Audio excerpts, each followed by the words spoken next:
వెన్నారు ముద్దలు తినిపించి యశోదను నేను కానురా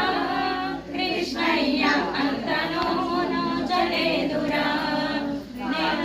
యశోదను నేను కానురా కృష్ణయ్య అంతను నోచలేదురా తులసీ దళాలతో తులచూచుదా